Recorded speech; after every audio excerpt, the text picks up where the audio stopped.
This is the largest, most in-depth video about voting systems ever. There are dozens of different voting systems, each designed to function for different scenarios, but unfortunately, we can't cover every voting system here, and so we'll stick to the basics for now.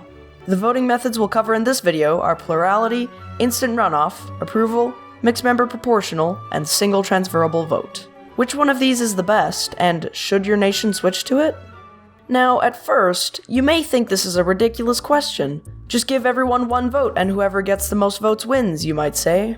And this system works just fine, if there are only two candidates. This method is called first past the post or plurality voting, and it seems fine, but there's almost a law that states that every solution which is the first thing you think of and looks good is often the worst solution available. Let's watch a full election under this system and see what happens. In this election, there are 6 political parties: pink, red, yellow, green, cyan, and blue. The election comes and goes, and the results are as follows. Pink gets 8%, red gets 28%, yellow gets 16%, green gets 12%, cyan gets 11%, and blue 25%.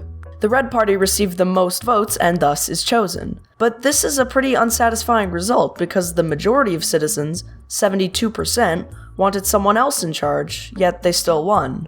Another problem that this system has is that it will always trend towards a two-party system because, as the least popular candidates realize they have no shot at winning, they close their campaigns until there are only 2 parties left. It is nearly impossible to vote in a third party after the two-party system sets in. To see why, let's imagine it's been years of red and blue rule. One year red is in power, then blue wins it back, only to lose it to red again, and so on. Let's imagine that after years, cyan enters the race. They get a surprising amount of donations and are able to convince nearly a third of blue voters to support them. But, since blue and cyan voters are split between 2 parties, red is declared the winner, even though the majority of citizens didn't want them. This is called the spoiler effect, and it's one of the biggest problems with the system. Of course, the red party is no fool. They know how the system works. Where do you think those donations came from? Voting for third parties in this system is nearly guaranteed to be a waste, and thus, most votes for third parties are actually votes for the party you don't like. To improve this, let's instead let each citizen rank their favorite candidates in order. This is called instant-runoff voting or the alternative vote. To see how this is an improvement, let's follow Charlie here on election day. In this system, they rank their favorite candidates in order. Charlie likes the pink party the most, and so puts a 1 next to them.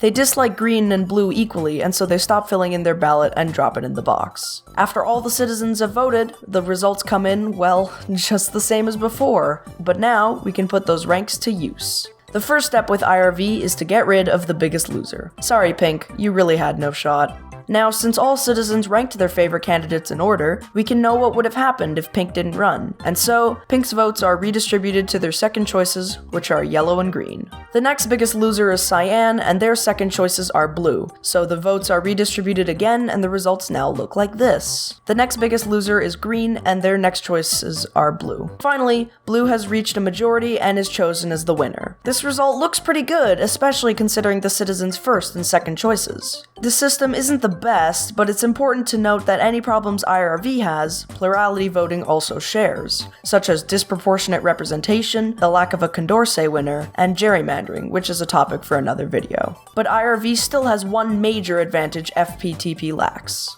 no spoiler effect. Let's look at more methods.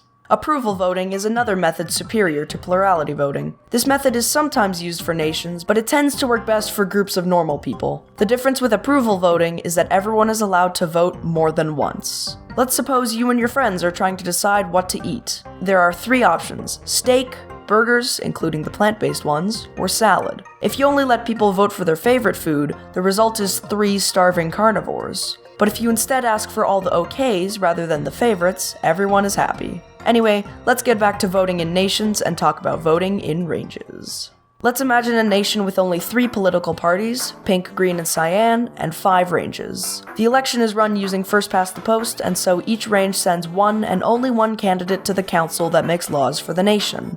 But it's easy to see a problem with this system because all the seats in the council currently go to the pink party. Of course, some of the voters are pink voters, but not all of them. This isn't very representative, considering the results of the popular vote. Pink just so happened to gain slightly more votes in every range, and so all of the seats went to them. We can make this more representative by using the mixed member proportional system. The difference with MMP is that the number of seats on the council are doubled, and each citizen now gets 2 votes instead of 1. The original half and the first votes are filled in traditionally, but the second votes are instead a preferential vote for the party you like the most instead of your standard strategic vote. What happens now is, you look at the citizens' second choices and you give the biggest loser a seat. You continue this until all the seats have been filled. This result is much better, as the council now matches the citizens' preferences far better than the old system. You may wonder, who fills the extra seats? And the answer is actually pretty straightforward. The party leaders make a list of their favorite members, and the seats are given to those members in order.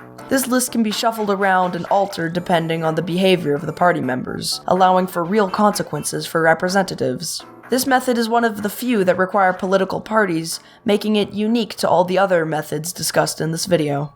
Let's imagine another nation with a council and 3 parties. Once again, the election is run using first past the post, and the council is once again unrepresentative. This time, it's Cyan who fills all the seats. We can improve this council by using the Single-Transferable Vote, or STV method. The way STV works is that groups of 3 ranges are combined into one, and each range now sends 3 representatives instead of 1. Just like instant-runoff voting, each citizen ranks their favorite candidates, and the rules for tallying and redistributing the votes are the same. Now, let's imagine one of the ranges had the following result in the last election. Pink got 33%, green got 33%, and cyan got 34%. The Cyan party just so happened to gain slightly more votes, meaning their candidate was chosen. But let's now imagine this range is merged with 2 neighboring ranges, each with the same results. Now, the results are still the same, but now all 3 candidates are picked. This result now represents the citizens' preferences much better. This example worked just fine, but it was also as simple as possible. Let's imagine another range with 6 candidates running: pink, red, yellow, green, cyan, and blue. The election comes and goes, and the results are as follows. Pink gets 8%, red gets 28, yellow gets 16, green gets 12, cyan gets 11, and blue 25. Once again, the red party got slightly more votes than everyone else, and so this range would have sent only 1 representative, leaving 72% of citizens unhappy. Instead, the votes are redistributed using the same algorithm as IRV, but now the cutoff to get a seat is 33%, not 50, since we're now sending 3 representatives. As you already know, the first step is to eliminate the biggest loser and redistribute the votes, which in our case means pink's votes are redistributed to red and yellow. Red has reached 33% and is thus given the first seat. Next, we repeat the previous step and eliminate the biggest loser, which is now cyan. Cyan's votes are redistributed to blue and green, bringing blue to 33% and winning the next seat. Finally, green's votes are redistributed to yellow, bringing them to 34% and winning the final seat. The resulting outcome looks pretty good, especially when factoring in the citizens' second and third choices. So, should your nation switch to one of these systems? Well, maybe. Countries, provinces, states, and cities are all different. Unfortunately, there's no magical one-size-fits-all solution that works for every political configuration. The only definite takeaway from this video is that first past the post is easily the worst system. Since you've now watched this video all the way to the end, you too can annoy your friends with overly specific details about voting systems. Even if your nation uses a terrible first past the post voting system, it's still better than nothing, so vote whenever you get the chance. Stay safe, everyone, and wash your hands.